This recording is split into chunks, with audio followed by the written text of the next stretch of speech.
আল্লাহ শাফি, আল্লাহ মাফি, আল্লাহ বাকি। এই ছোট্ট দোয়াটি পরে ফু দিলে কি হয়, কোথায় ফু দিবেন, কি জন্য ফু দিবেন, সব কিছু আজকের এই ভিডিওতে আমি খুলে বলবো। ধৈর্যের সাথে যদি আজকের এই গুরুত্বপূর্ণ ভিডিওটি দেখতে পারেন, শুনতে পারেন আর সেই মতে আমল করতে পারেন, ইনশাল্লাহ এই দুয়ার বরকতে আল্লাহ পাক রব্বুল আলামিন আপনার কঠিন থেকে কঠিন রোগ থেকে মহান রব্বে কারিম আপনাকে হেফাজত করবে। আল্লাহ পাক রব্বুল আলামিন আপনার 3.5 হাত বডির ভিতরে যে কোনো রোগ দিয়েছেন, যে রোগের আল্লাহ তাআলা আপনাকে দিয়েছেন, ওই রোগ থেকে আল্লাহ আপনাকে মুক্তি দান করবে। কিছু কিছু রোগ আছে প্রকাশ্য, কিছু রোগ আছে অপ্রকাশ্য, যা আমরা দেখতে পাই না। কিছু রোগ আমরা দেখতে পাই এমনিতেই, আমরা ডাক্তারের শরণাপন্ন হই অথবা কবিরাজের শরণাপন্ন হই, আমরা চিকিৎসা নিতে পারি। কিন্তু এমনও কিছু রোগ আছে যেগুলো গোপন সমস্যা, ওই সমস্যাগুলা এই দোয়ার মাধ্যমে মহান রব আপনাকে মুক্তি দান করবে। সুবহানাল্লাহি ওয়া বিহামদিহি। আজকাল মানুষের গুরুতর অসুস্থ হয়ে পড়ে, মানুষ বিছনায় কাতর হয়ে পড়ে, যে হঠাৎ করে এমুকে স্ট্রোক করে, এমুকে প্রেসারের চাপ মারে, অমুকের ডায়াবেটিস, অমুকের এই সমস্যা ওই সমস্যা অহরহ হতেই থাকে। আপনাকে যে সিস্টেমটা বলে দিব, যে নিয়মটা বলে দিব, এইভাবে যদি আপনি এই দোয়াটা পাঠ করতে পারেন, আল্লাহ পাক রব্বুল আলামিন কঠিন থেকে কঠিন রোগ আপনাকে দিবে না। আর যদিও আপনি রোগান্ত হয়ে থাকেন, এই দোয়ার আমলটি করবেন, আল্লাহ তাআলা আপনাকে পরিপূর্ণ সুস্থতা নসিব করবেন। আল্লাহ পাক রব্বুল আলামিন মানুষকে রোগ দিয়ে পরীক্ষা করেন, আর সেই পরীক্ষার মধ্যে যদি আপনি ধৈর্য এবং সবরের মাধ্যমে আল্লাহকে ডেকে ডেকে আপনি উত্তীর্ণ হতে পারেন, মহান রব্বে কারিম এই উত্তম জাযা এবং আল্লাহ তাআলা খায়ের আপনাকে দান করবে।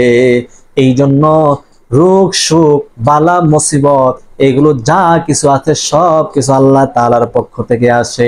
আর যখনই এই সমস্যার এই পরীক্ষার মধ্যে আপনি পড়ে যাবেন, ধৈর্য এবং সবরের মাধ্যমে মহান রবকে আপনি স্মরণ করবেন, রব্বে কাবাকে আপনি স্মরণ করবেন, আল্লাহ তাআলা আপনাকে সেই কঠিন থেকে কঠিন রোগ থেকে আপনাকে হেফাজত করবে, কঠিন বালা মুসিবত থেকে মহান আল্লাহ তাআলা আপনাকে মুক্তি দান করবে।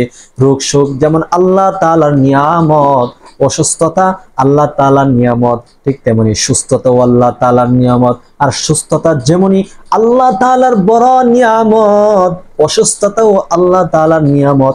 এই অসুস্থতার নিয়ামত থেকে আল্লাহ তাআলার কাছে পানা চাইতে হবে, মুক্তি চাইতে হবে। আর দোয়ার মাধ্যমে আল্লাহ তাআলার কাছে যখন মুক্তি চাইবেন, আল্লাহ পাক রব্বুল আলামিন এই কঠিন অসুস্থতার নিয়ামত থেকে আপনাকে সুস্থতার নিয়ামত দান করবে। সুবহানাল্লাহি ওয়া বিহামদিহি। আপনাকে যদি আল্লাহ তাআলা কোনো অসুস্থ দেয়, এমনকি আপনার পায়ের মধ্যে একটা কাঁটা বিঁধে, তার জন্য আল্লাহ তাআলা আপনার গুনাহগুলো ক্ষমা করে দেয়। এই অসুস্থ কেন দেয়, এই রোগ বিমার কেন আল্লাহ তাআলা দেয়? আমাদের পাপগুলো মোচন করার জন্য।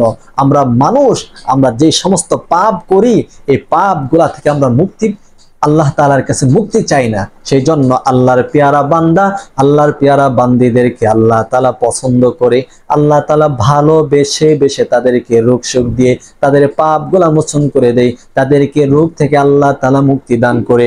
এই জন্য রোগ শোক হলে আপনি আল্লাহকে গালিগালাজ করবেন না, আল্লাহকে দোষারোপ করবেন না। আল্লাহ এই রোগ শোক আপনাকে দিয়েছেন আপনার নিজের উপকারের জন্য, আপনার ভালোর জন্য। এই জন্য রোগ শোক যাই হয় আল্লাহ তাআলার পক্ষ থেকে আসে।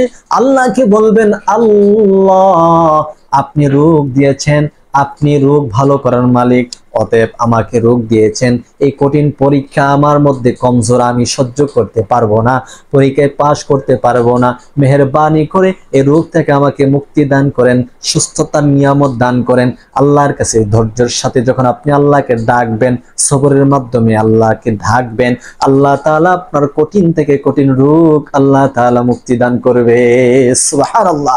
অনেকে তো আছেন যে অসুস্থ হয়েছেন, আল্লাহকে গালি মন্দ শুরু করেন যে আল্লাহকে আমাকেই দেখে এই রোগ দেওয়ার জন্য, ওই রোগ দেওয়ার জন্য, আল্লাহকে আমার ঘরের মধ্যেই, আমার ঘরটাই দেখে যে এমুকের অসুস্থ, আমার ঘরের মধ্যে অসুস্থ, আমি বিপদে পড়ি, আমাকে এই সমস্যায় ফেলা।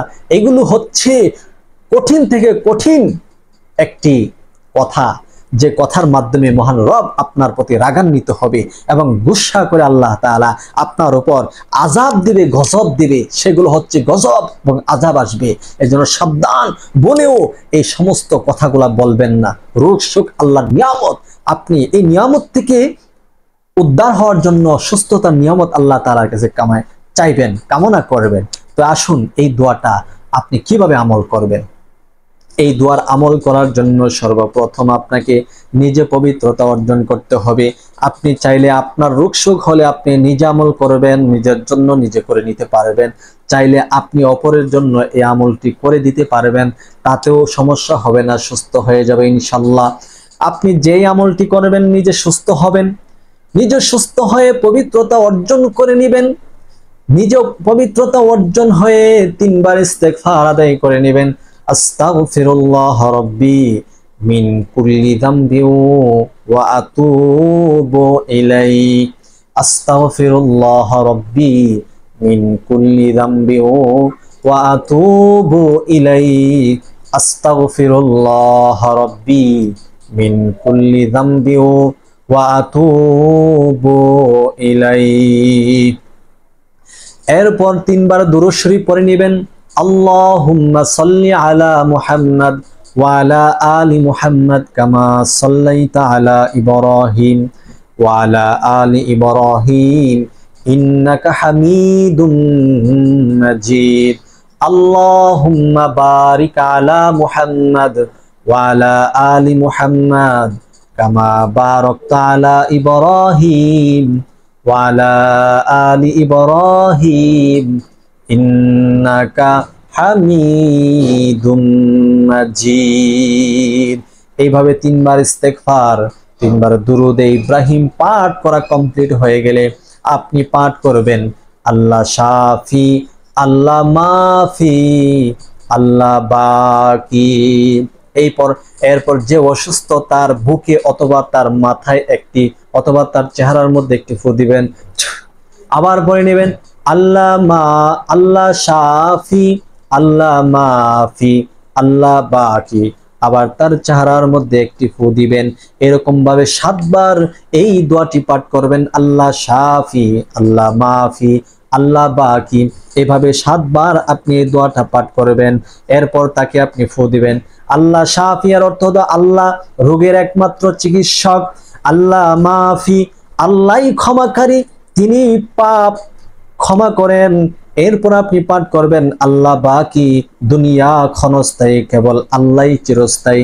এভাবে যখন আল্লাহ পাক রব্বুল আলামিনের এই নামগুলা নিয়ে আপনি যখন জিকির করবেন, 7 বার পাঠ করে তাকে 7টি ফু দিবেন, আল্লাহ পাক রব্বুল আলামিন তাকে সুস্থতার জিন্দেগি দান করবেন। সুবহানাল্লাহি ওয়া বিহামদিহি।